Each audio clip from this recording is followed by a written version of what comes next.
Bonjour à tous, nous nous retrouvons pour une nouvelle vidéo. La thématique du jour est comment valoriser une entreprise. Alors pour définir la valeur d'une entreprise, il faut d'abord savoir faire la différence entre sa valeur et son prix.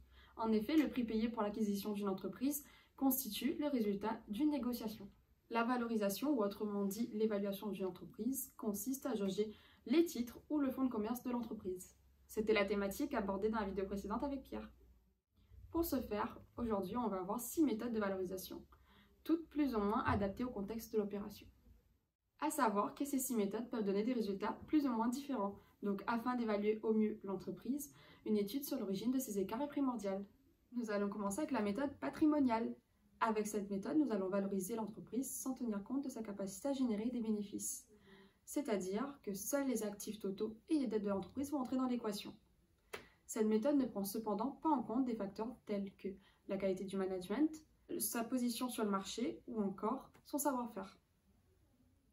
La méthode de rentabilité, qui est une approche globale fondée sur la capacité de l'entreprise à générer des bénéfices et à les reproduire.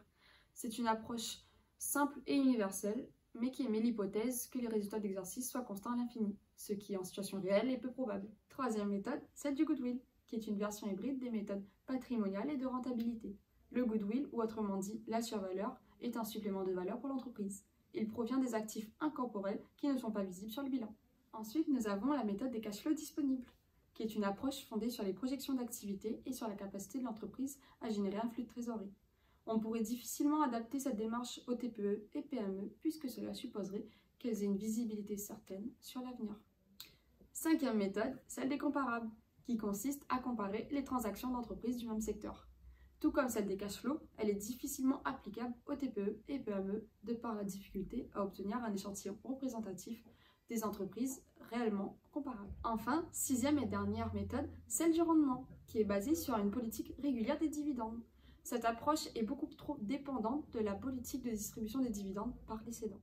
Et voilà, vous connaissez maintenant 6 méthodes pour valoriser une entreprise. On se retrouve prochainement pour une nouvelle vidéo.